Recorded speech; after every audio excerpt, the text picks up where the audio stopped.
Good morning, everybody. Hope you're doing great on this Saturday, September 9th. We're one day away from the first Sunday of the NFL season. We're back with the first week edition of CU Sunday. The best time of the year. I don't care what anybody says. Basketball can wait.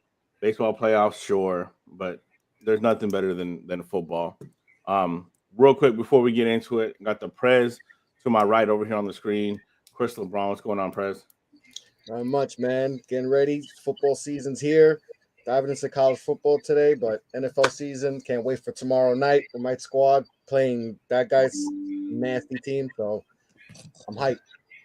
What you took the segue from me. Got my guy to bottom corner of me, my guy Mo. We've been in this since day one. He is a Dallas Cowboy fan, unfortunately. But you guys play, was it Sunday night, right?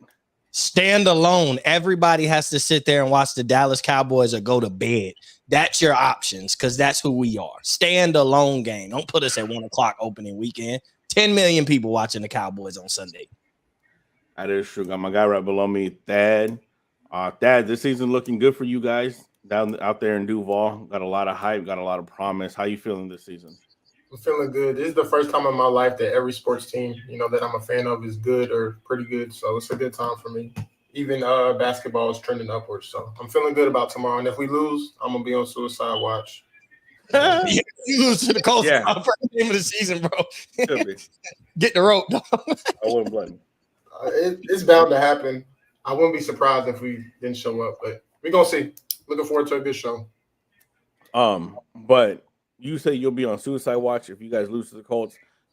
Don't watch me. I'm gonna do it. If the Commanders lose to the Cardinals, there ain't no watch. There's no watch as in, hey, don't let him do it. It's gonna watch as in watch me do it. Because I'm gonna do it. But anyways, you hang it up. Let's get started. Tomorrow, like I said, is the first Sunday, but it is not the start of the NFL season. The start of the season obviously was on Thursday night, where the Kansas City Chiefs lost to the Detroit Lions by 1. It was a good game throughout. It was a lot of what I would expect from a week 1 game, first game of the season, and filling up the Kings and seeing what flows in your offense, especially for Kansas City being in a new offense. Eric Bieniemy is no longer there. Now you have what's his name? Matt Nagy, who we saw with the disaster he did in Chicago with Mitchell Trubisky, and I'll never forgive him for that. But Chris, real quick, what was your thoughts of the game as a whole, and then once it ended? Kadarius Toney.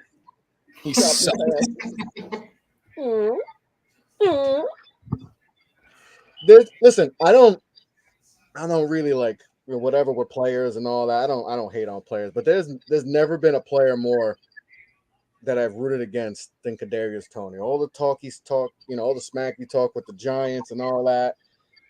And for him to just look like an absolute wreck out there and like Mo, you said before, he cost him the game. I don't care.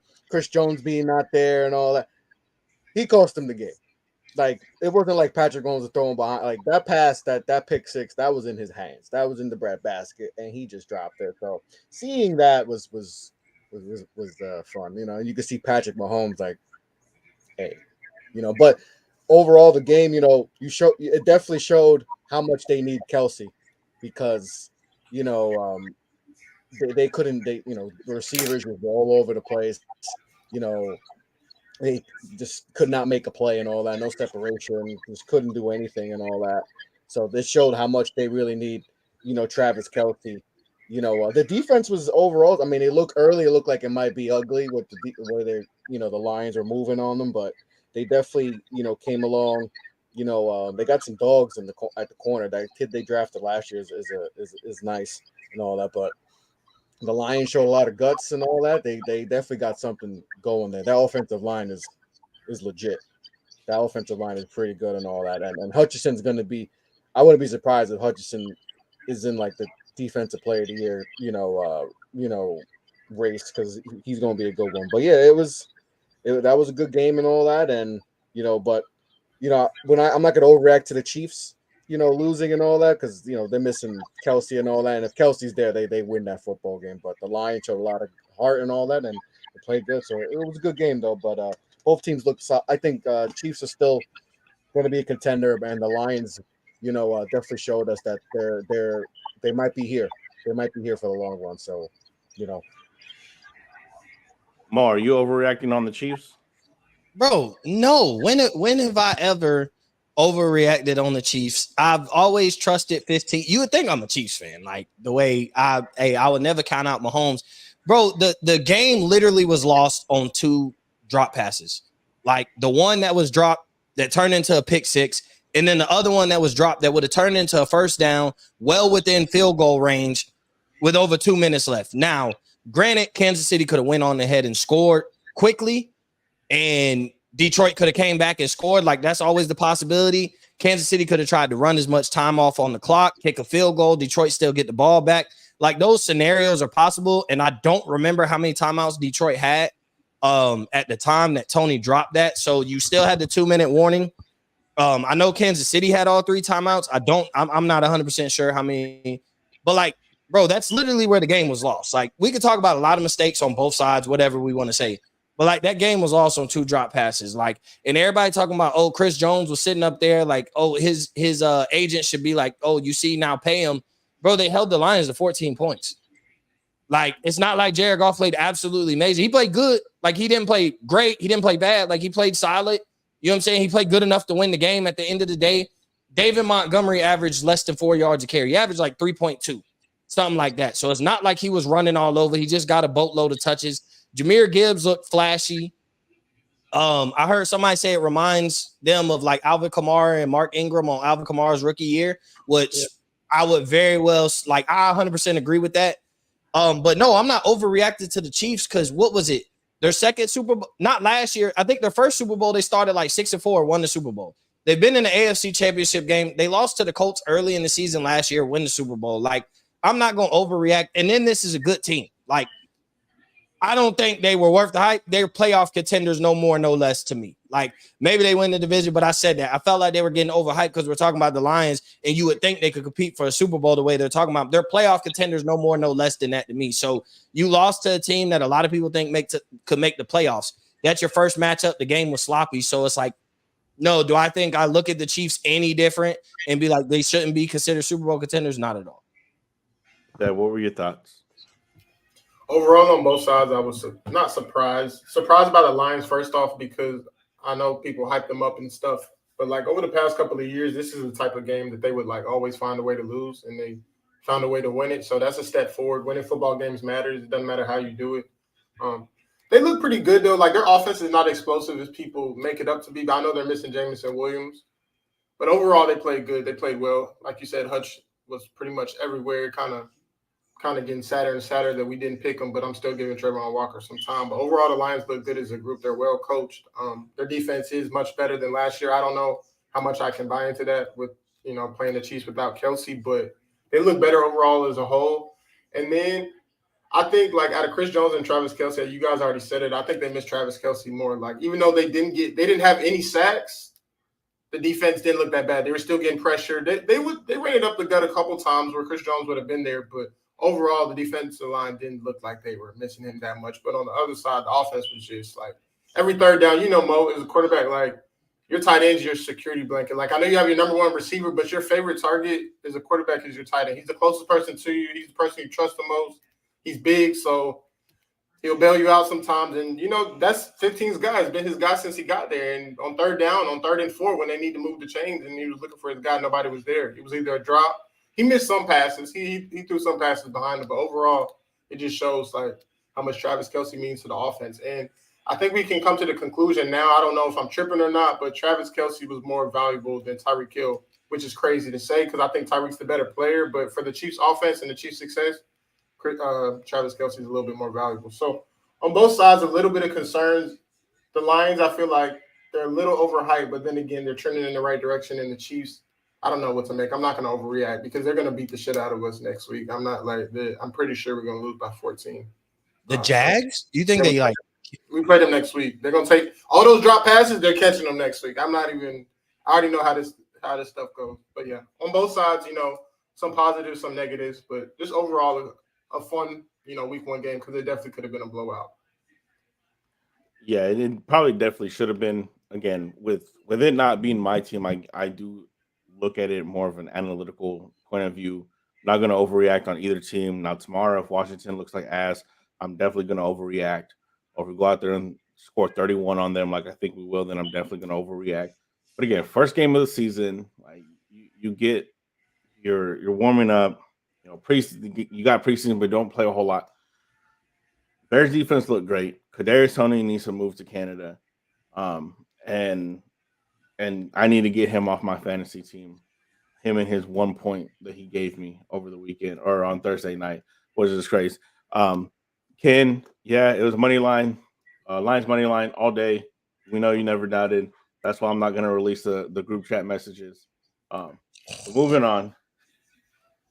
I want to start with you, Thad. This time, what is your biggest week one storyline going into tomorrow morning? I wouldn't say biggest, but is Joe Burrow really healthy?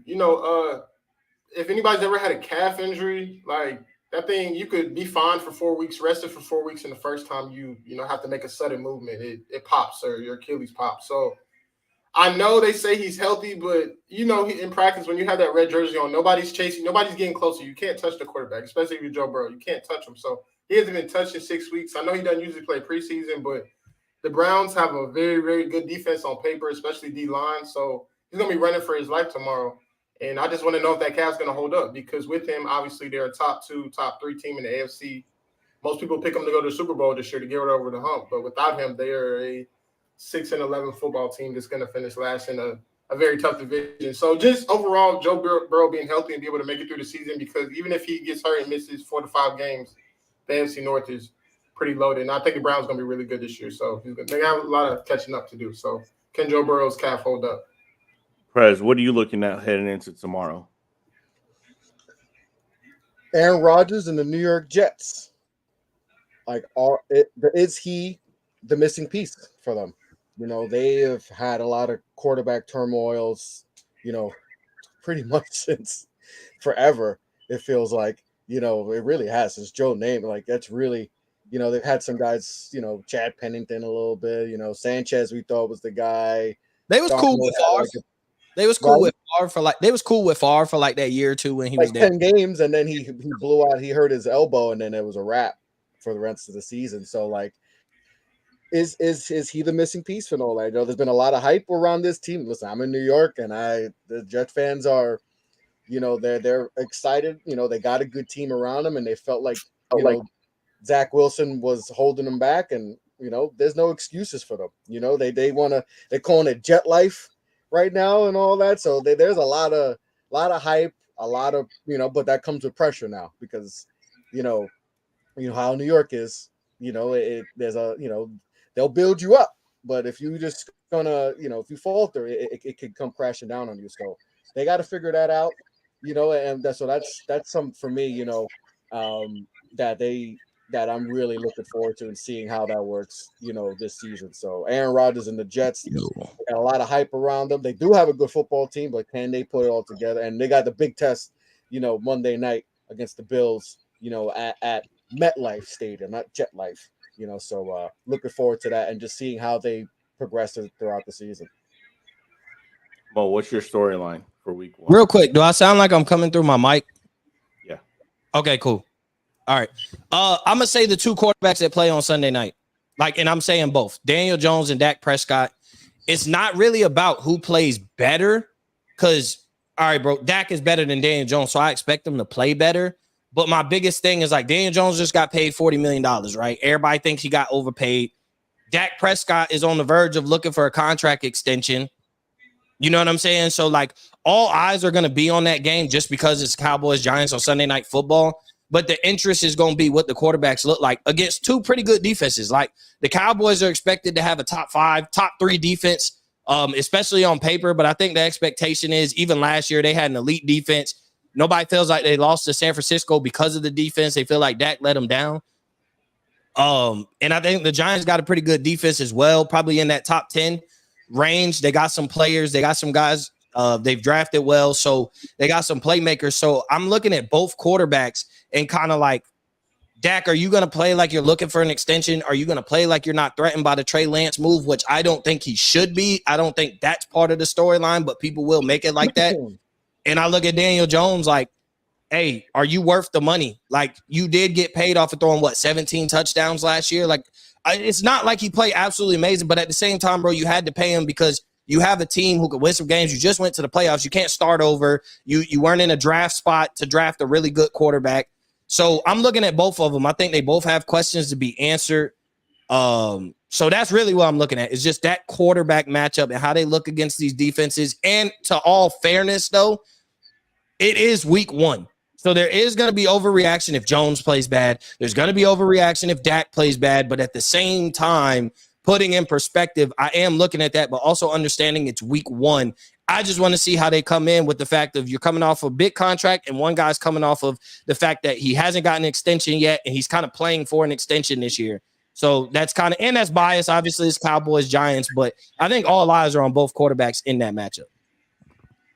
I would expect nothing less from you than for it to be associated with the Cowboys somehow, some way. Well, it's not like I said, like, hey, we're, are the Cowboys Super Bowl contenders? I'm just looking at what are both quarterbacks going to answer the questions that we have about both of them.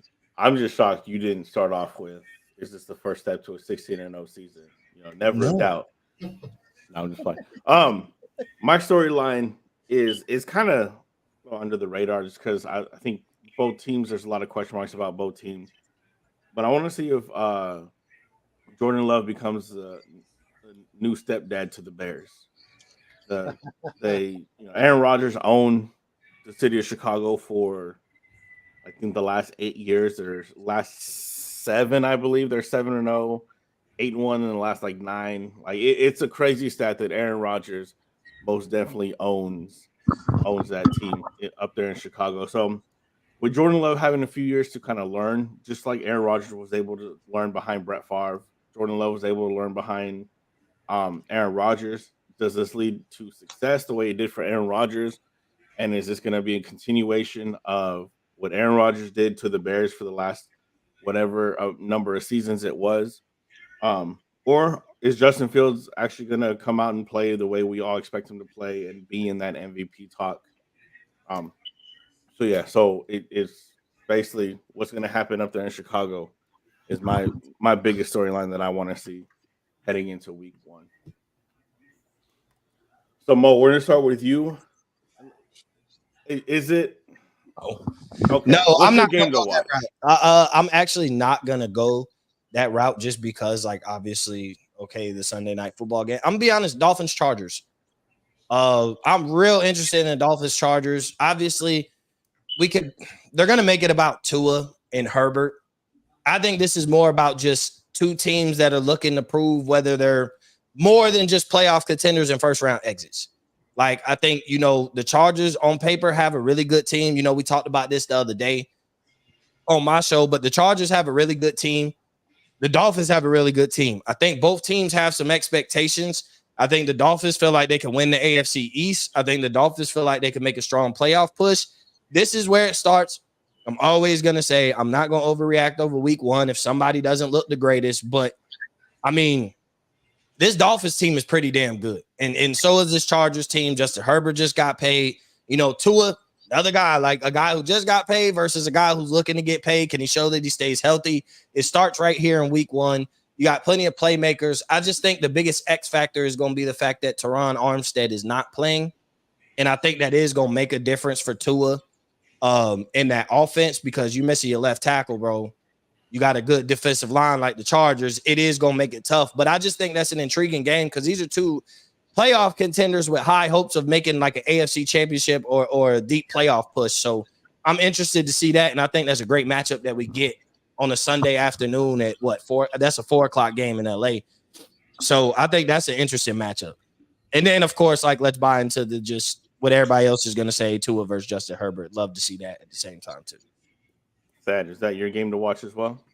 I got a couple, honestly. I got in the 1 o'clock slate, Steelers and Niners is going to be a good game. I got the Steelers winning that one. I'm interested to see what Brock Purdy looks like after, not being in game action for a while. Obviously, nobody's played since they lost, but he hasn't really been in live action. He hasn't been hit since that elbow injury. I just want to see how he holds up. And I feel like I said it earlier in the week. Minka Fitzpatrick is going to make not life hell for him, but just give him a real tough time. And T.J. Watt, Nick Herbig, Steelers defense is always good, and I just feel like that matchup is going to be a slugfest. Like I could see it being like a 17-13 type game.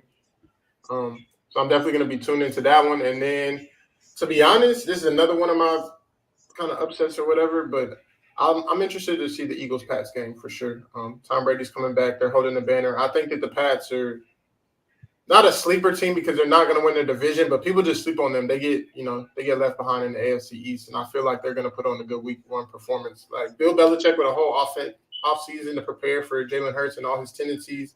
Just feel like he's going to give him a lot of different looks and give him a lot of trouble in week one, and I can see the Eagles easily losing. And, I mean, I don't think the Eagles are that cocky of a bunch, but do they have like that, that hangover? They lost the Super Bowl that they should have won, in my opinion, and week one going to New England is not easy. So if they don't come out straight, I could easily see them being 0-1. And that's another late slate game too. But, yeah, those two I'm tuned into for sure. And the team that usually loses the Super Bowl kind of sucks week one. Like, they don't usually win. They lose more often than win. So, and you saw that with Cincinnati and their slow start last year. So, Patriots could take advantage. It's a Bill Belichick team at the end of the day. Prez, it's your game to watch. 49ers and the Steelers. Just like that hitting on it, Brock Purdy and all that. And, I went into, I talked about it on Mo's show, and I talked about it with Dad and Jelani on their show, but the quarterback situation is very intriguing for a team that's, like how the Jets thought they're a quarterback away from getting to a Super Bowl. 49ers are in the same boat, so that's going to be intriguing to see that. And the Steelers, I think, I mentioned, like I said, on Mo's show, like they're kind of being slept on. Like we're kind of under the radar, and it's just weird for a Steelers team. So to me, that matchup is good. T.J. Watt healthy, and seeing how that defense go against, you got two premier pass rushers in that game. Bosa just got, he's the highest paid defensive player in NFL history. Guys, teach your kids how to play defensive end, left tackle, or quarterback, or and so they can get paid, because those are the positions that get paid and all that. So yeah, that's the matchup I'm looking forward to. I think that's going to be a physical football game, which we love to see and all that. And both quarterback situations, those are things we have to see, because those are probably the two, spots on each team that can either make them, contenders or pretenders. So looking forward to that matchup. I'm heading to the great state of Ohio. I'm definitely looking at that Bengals-Browns game, just because, like we talked about earlier, the Bengals struggle with Joe Burrow specifically struggles against the Browns. He's 1-4 against them. He lost week one to them last year after an entire preseason of not playing. He's heading into this game tomorrow with, again, an entire preseason of not playing. He got hurt a few weeks ago. They said it was a calf strain, which believe that if you want, take that with a grain of salt. Either way, we don't know if he's 100% healthy. And again, with Myles Garrett, if Joe Burrow's not able to maneuver in the pocket and out of the pocket, it's going to be a long day for him, just like it was last year. That's my game to watch for week one. Now we're going to try this new thing this year, where every week we're going to highlight a rivalry game, a big game. And since we have fans of the two teams in this week's rivalry game of the week, we're going to give them the floor. Mo, I will give you 60 seconds. You'll present your case as to why you think the Cowboys will win this game tomorrow night. And the floor is yours. Bro, don't even put me on single thing, because I don't really have much to say. All I'm going to say is Dak Prescott owns the New York Giants. That's it. That's why. Dak Prescott owns the Giants. He's what, like 7-1 since he's been there? That's it. I'm done. Dak Prescott owns New York. He's the Giants owner. That's it. Ain't got nothing else to say. Chris, I ain't got nothing else.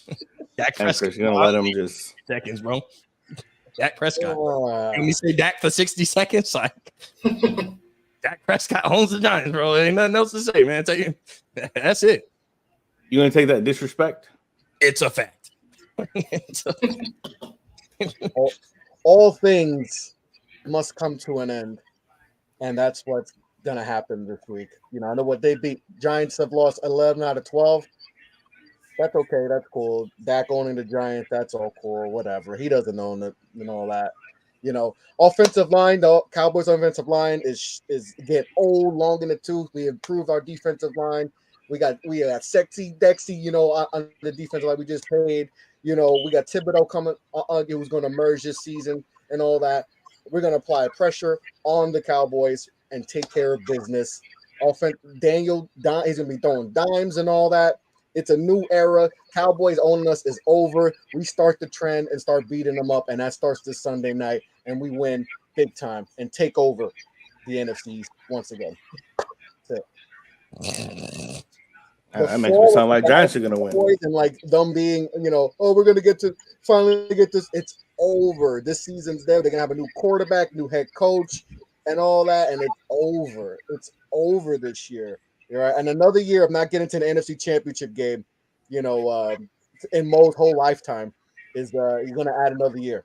We'll add another tick to the non-NFC Championship game appearances for the America's team. You know why I think the Cowboys might struggle this year is they lost their best offensive lineman last year to the Patriots. Ezekiel Elliott's now in New England. Oh my God. Here we go, bro. Here we go. All I'm gonna say is that Danny Dimes stuff. Hey, we don't have a weak corner this year. That's usually we got a corner you can pick on. Pick your poison, bro. Throw Diggs' way, pick. Throw Gilmore's way, pick. Like, that's all I'm saying. Typically, we got a guy, you go pick on Jordan Lewis, go pick on, Anthony Brown. We ain't got that no more. We got Stephon Gilmore and Diggs with Michael Parsons coming to kill him. Diggs still gives up a lot of yards, though. What receiver is he going against? Who is he worried about? Look at Mo's demeanor. Cruz, look at Mo's demeanor. He doesn't feel confident.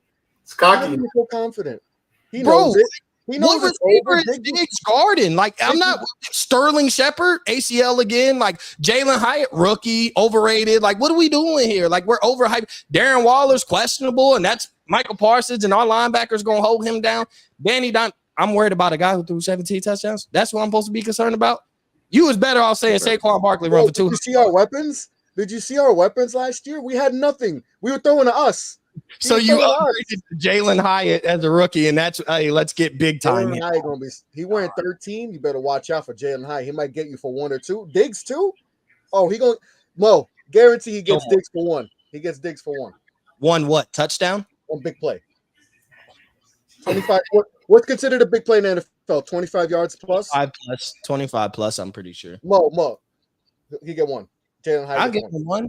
And then Diggs returns it an interception, bro. I'm not worried, dog. I'm really not worried about this game. Yeah, I wouldn't be either. Only because they're not even hating. I just don't think Daniel Jones is worth the $40 million he's about to be earning in the next couple of seasons. That's the only thing that worries me about the Giants. Like, they go back to the playoffs this year. Like, I'm not going to do that. I think they go to the playoffs and it's a wild card. But, like, as division champions, we're going back to the playoffs. Yeah. Well, I'm just saying, I think this is a playoff team. Like, they're a little bit better than last year. They made the playoffs. The NFC a little worse. Like, it makes sense. They can make the playoffs. They believe in Brian Daboll. That's cool. But you value a quarterback a lot different when they making $12 million as opposed to $40 million. What Daniel Jones did was good, making $12 million. It ain't gonna be worth $40. $100. I will give you $100 if the Giants don't win the NFCs. Why are you throwing away money? I'll take that. I'll take that. That is how confident I am that the Giants win the division. Let me write this time down so I can clip this. Not beat the Cowboys. They win the division. I will take the Eagles too. The Eagles are in $100. I give you. I'll take that. If they win it. Cruz, write it down. I'm gonna clip it. I'm gonna clip it. I'm gonna save it. Giants win the division. If they don't, I give Mo $100. And if they do, I'll give him I'll take both sides. I'm with that. All right. Yeah, even bet. I'm not throwing it on the Cowboys though. This is strictly Giants. This ain't Giants. If they win the division, I owe you 100. Give me $100. If they don't, I give you $100. That's a good deal. Bet. All right. Damn. Boy, that's a free 100. Well, I'm going to Sizzlers. You got 3 other chances. I'm going to Sizzlers that day, bro. Oh my 3 other teams that can. Anyways, All right, that we're gonna start with you. Who is your lock of the week? Jacksonville and Indy. I'm keeping it basic. There's no way after what I've seen in the preseason. I know it's just preseason, but Gus Bradley's running the defense over there in Indy. They run that cover 3 stuff, and it's not. They don't change it up much. There's not different looks. They're not gonna, show many different looks. So Trevor Lawrence has killed that defense many a times. He knows what to look for and where to go. And they're just not a good team. Like the Colts are a disgusting roster if you look at it. They don't have anything to really look forward to. Their DBs are terrible. Their 2 DBs from last year are going, Isaiah Rodgers and Gilmore. Their number 1 receiver is Michael Pittman and Alec Pierce. Josh Downs is going to be good, but they just have nothing to look forward to. And I feel like it's going to be a long day. So I'm locking in the Jaguars for a week 1 dub. Bo, who's your lock? Are we like lock with the spread or just lock like straight up winning? No, just straight up winning. Oh, straight a team that's favorited that you think will win. Oh, neither. Actually, I'm taking the underdog. Bucks beat the Vikings week 1. Well, we can save that for our upset. Oh, my bad. Oops. I only sent you guys the layout. No, he just said a team that is favored that you think is a lock, and you go with the underdog. Clearly didn't say that. Anyways. Exactly. Thank you, Cruz. Doesn't pay attention. We can't work with amateurs on this network, all right? The Saints beat the Titans. I'm going with the Saints beat the Titans. I think Derek Carr looks good. I think, as of right now, Michael Thomas is playing. So you got Michael Thomas, Chris Olave. I think they got a lot of promise. And there's a lot of hope that Juwan Johnson is a good tight end. I think he's feasible. And I know Derek Carr do like his tight ends at the end of the day. So I'm sure they got good rapport.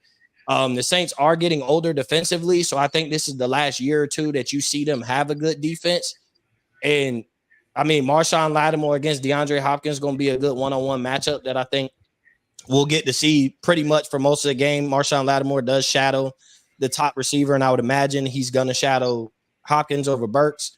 So, yeah, I'm going to take the Saints. I think Derek Carr kind of at least quiets the noise about him just being this terrible quarterback and in the same, conversation as Baker Mayfield. I think he at least comes out 1-0 and beat the Titans. If he doesn't, all help Derek Carr.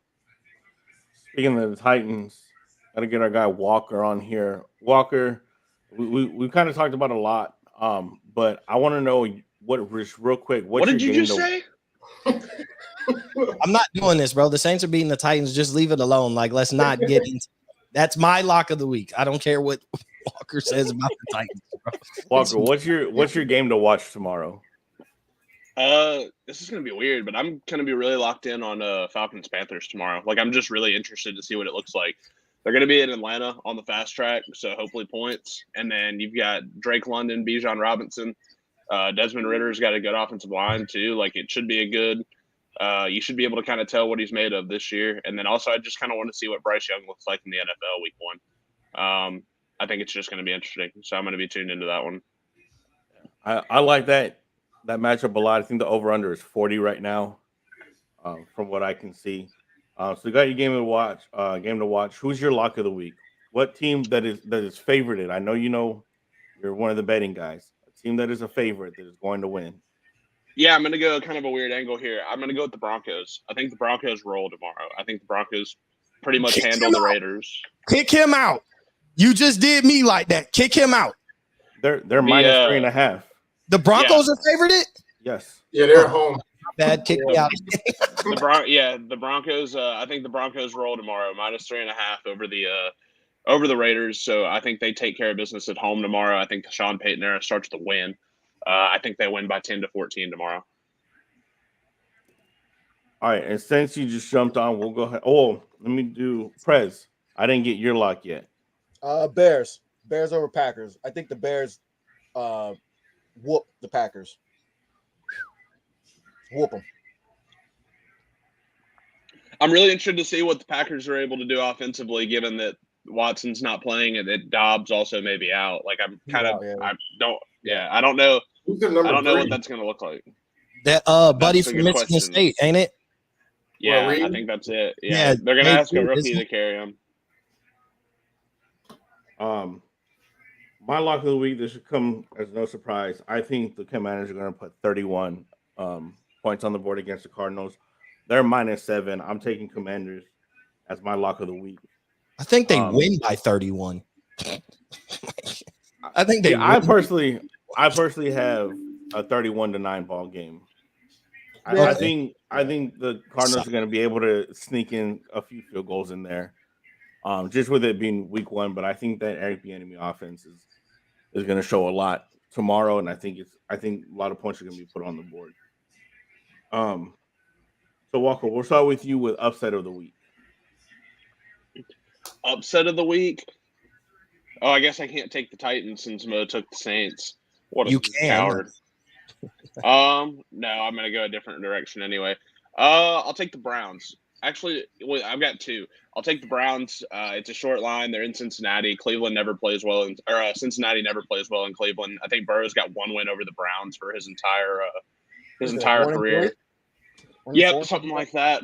I know he's healthy. I know he's healthy and ready to go, but he hasn't been practicing, so I just think it's going to take a minute to get back up to speed. I think Cleveland will be able to move the ball on the ground. Watson won't be as bad as he was at the end of last year. Also, the Colts beat the Jaguars just out of principle. God, that's just hate. That's just hate. That's all that is just hate. So Mo, I'm a noted Anthony Richardson guy, man. Yeah, you are. So Mo, real quick, an upset is when a team is not expected to win, but they do.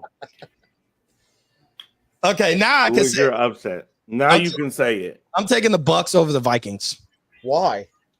For the simple fact, I'm a put it like this, bro. And Mike Evans, your favorite receiver? I don't think Baker Mayfield is like, bro, he's bad, but like you give him Chris Godwin, Mike Evans, the running back situation, I think is steady. I think White and Sean Tucker are going to be a good 1-2 punch. Their offensive line isn't that bad. Like the Bucks have a decent enough team. They're not that bad. Like bro, they got good defensive players. They're trying to figure out their young guys. And like Minnesota has expectations. I still think the Bucks are really walking out of here with nothing to lose. Where Minnesota, like we're trying to see, they won a lot of close games last year that only last but for so long. And so, bro, I don't think Baker is gonna be as bad as people think. It's just the only thing that I have a problem with is you didn't pay Mike Evans because you're waiting to see if Baker plays well enough to pay him after this season. But I think like you're giving him some weapons. I mean, Baker took Odell Beckham and Jarvis Landry, not even in their prime, and he did take the Browns to the playoffs. Like, so I think this is a team they could simply come out, jump out, have nothing to play for, and beat Minnesota on the road. So I'm taking the Bucks because their roster really isn't that bad. No, it's not. Like, I don't get why people think they're going to challenge Arizona for the worst record. Like, I don't think that's even in the conversation. Like, they're going to be okay. Like it's like if you ranked every starting quarterback, like I think Baker probably falls somewhere in like the 23 to 27 range. So he's not great, but he's like, I mean, he's competent. He'll be fine. He's good enough to win some games with the weapons he has. He played good end with the Rams last year. You know, I think because he was the number 1 pick, we have crazy expectations for number 1 pick, and he didn't get to those expectations, but he was, he's all right. With being the number 1 pick, and he left because like he wasn't getting the ball. Like that was another thing too. Like the Odell situation made it look like Baker was absolutely terrible and all that at the same time too.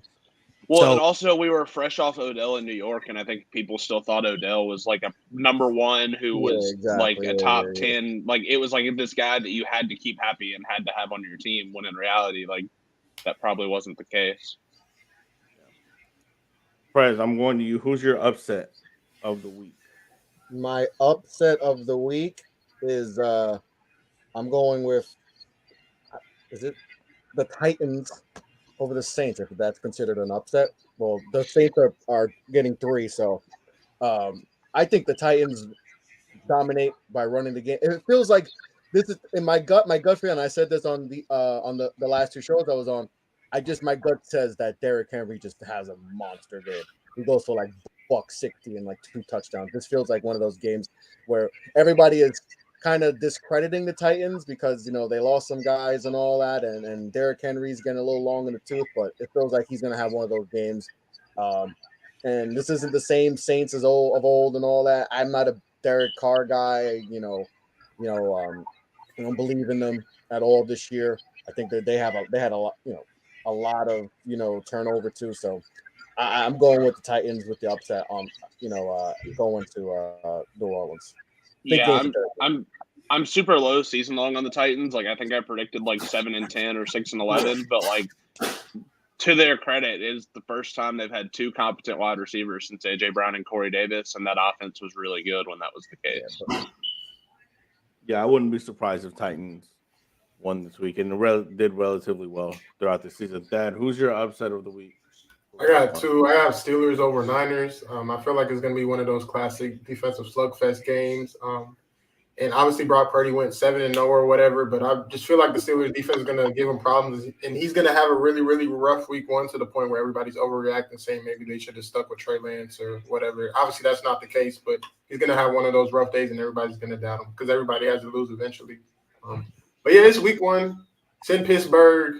The environment's going to be crazy. Defensive line is going to be getting after his ass, and I just feel like the Steelers are going to come out on top. I'm really interested to see how that offense looks too with Kenny Pickett and Pickens, and I feel like Deontay Johnson is going to have a much better year as well. And also, I just want to see the matchup with Trent Williams and TJ Watt, to be honest, because that's going to be a great matchup. But my other upset is Pats over Eagles. I talked about it earlier. Bill Belichick with 6 or 7 months to prepare for Jalen Hurts. He's going to throw a whole bunch of different looks at him, maybe some he hasn't seen. And I just want to see how Jalen Hurts does, without Shane Steichen. Obviously, the player has to play, not the coach, but, he doesn't have his guy. And Belichick is just known to give quarterbacks, fits, especially in their first meeting with him. If they've never seen how his defense operates, I feel like they'll give him trouble. And I just feel like I don't know, like the Pats don't have the crazy names. Like they have Matthew Judon, obviously, but they don't have the crazy names. It's just the scheme and the execution of the scheme. And I just feel like that week one, they're going to be ready to go. Obviously, the Pats aren't the best team in the division, but they're a sleeper team. Like they can beat anybody on any given Sunday. And I feel like they're going to do that in week one, the rest of the Eagles. So I got Pats and Steelers for my upset picks. I'm going over here on the West Coast and just with it being week one, first of all, none of the lines are really that crazy. I think this is one of the biggest lines at -5.5. But I think with it being week one, I think the Rams might go up to Seattle and shock some people. I can see it happening again with it being week one. It's a division game. That's one of the games that I'm going to be looking at. And again, Matthew Stafford's back. I know he's not going to have Cooper Kupp, but the way Sean McVay is able to draw up plays for receivers and for his pass catchers, I wouldn't be completely shocked if LA doesn't go up into Lumen Field and shock who a lot of people think will end up winning the division. That wouldn't surprise me if they win. Like DK Metcalf said, I don't even know who their corners are. My dog DK Metcalf, he's gonna go over 100 yards and 2 touchdowns, bro. I don't even know a name of their corners. His corners are still NFL players, so yeah, I get that. But hey, and I didn't realize. I know this is random, but just bringing up Seattle and like I know I should have realized, but I didn't think about it. Like, bro, does Seattle have like potentially in like a year or two could be the best like cornerbacks, like 2 best absolutely like duo in the league, like with Witherspoon and Tyreek Woolen? Like I really like thought about, like I was like, oh my god, like we talking about Sauce Gardner and DJ Reed. Like I think, I think Seattle going by the end of the season, I think we're gonna be looking at them the same way. Thank you, Russell Wilson. Yeah, shout out Russell Wilson.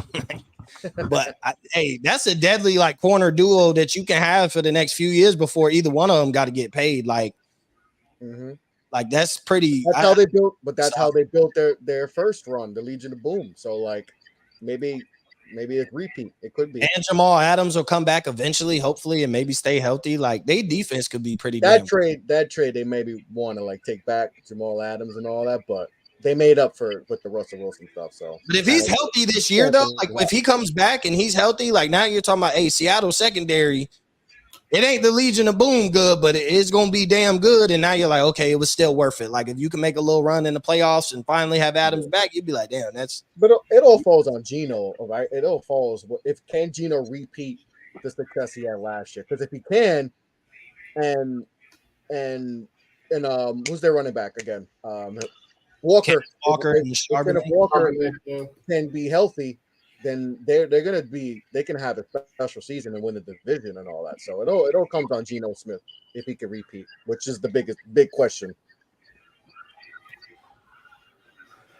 So that being said, we're gonna wrap up this first week of our rendition of See You Sunday. Chris, go ahead and tell the people where they can find you and any projects you have coming up. Yeah, you can follow me off the ball pod on Twitter is where I'm most active. Yeah, and make sure you follow the network off the OTB _ network on Twitter. Make sure to like, subscribe on YouTube, off the ball network YouTube. Same thing on Facebook. Go like our page and all that. And off the ball network.com. We got a lot of great football content this season coming up. And I'm really excited about this year. So yeah, just follow us on all there. Support all the great creators we got on there. And See You Sunday. We coming at you every week. Overreaction Monday. I'm sure that's going to be fun every week and all that. So we got a lot of great shows. Check out all the great content we have, like I said, and go support. Dad, tell the people where they can find you. What the game means to me on Twitter, Facebook, and Instagram. Me and Jelani, you're gonna have a show coming up on Tuesday after the season. Obviously, follow everybody on Off the Ball Network and watch the Jags win the Super Bowl this year. I'm dead serious. Oh man, came out full delusional. With a mid quarterback, bro. Come on. We'll find out. We'll see. Mo. Yeah, you can follow me at Mo_Cheese15 on Twitter, at Up in Flames Pod on Instagram. Check out the season preview that we did the other day, just released on Up in Flames. Check out Field Stormers. Well, we're 3 episodes into this season.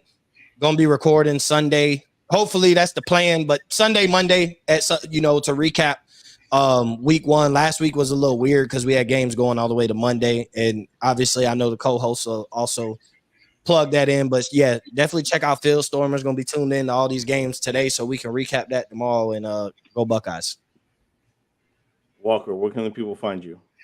Yeah, it's just at Walker Bailey 818 on Twitter, and then like Mo said, just check out Field Stormers. We're going twice a week. I think it'll probably for sure Sundays, and then I think that second one will probably vary just kind of based on our schedules.